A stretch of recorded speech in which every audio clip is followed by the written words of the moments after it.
අදාව කොටිගාත සනස බැංකුව ඉස්සරහට මොකද මේ අහිංසක මිනිස්සුන්ගේ නම් අවභාවිතය කරලා අස්සන් උරට ගාලා මේකින්ද හිටපු අධ්‍යක්ෂක මණ්ඩලයේ සභාපතිතුමා හිටපු කළමනාකරුවන් යන තුන්ගොල්ලම එකතු වෙලා ඒ සැකහිඳන දෙයක් සම්බන්ධව විමසා බලන්න. ඉතින් ඒක ඒගොල්ලෝ ලස්සනට කරලා තිබ්බා.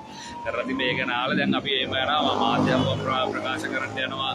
දැන් මාධ්‍ය හමුවක් තියෙනවා මේ සම්බන්ධයෙන් කොටිගාවත් අංගොඩ හිමුටාන මුල් ඒරියාව කැලණිය වැල්ලම්පිටිය අංගොඩ IDH කියන ප්‍රදේශවල මේ කොටිගාත මේ සනසේ වංචාවට අහුවෙච්ච පුද්ගලයන් ඉන්නන එකතු වෙන්න. මොකද මේක හිටපු හොරුයයි උපකල්පනය කරන්න පුළුවන් එවුන්ව ආරක්ෂා කරන කොට්ටාශයක් ඉන්නවා මේකේ. හිටපු එවුන් ඉන්නවා නම් හිටපු හොරු සහ වර්තමාන ඉන්න හොරු සියලුම දෙනා නීතිය හමුවට ගෙන්න අපි එකතු වෙමු. මොකද මේ සනස දැන් වෙන්න තියෙන දේවල් සියල්ලම වෙලා ඉවර. යහපැත්තේ සංසද DC පාරේ තියෙන බිල්ඩින් එක ඊටමත් විකුණන්න ලෑස්තිලා තියෙනවා. ඉතින් ඒක හන්ද අපි කියනවා මේ සනස මහා මංකොල්ලකාරයන්ට විරුද්ධව පාරට බහින්න එකතු වෙන්න කියලා. ස්තුතියි.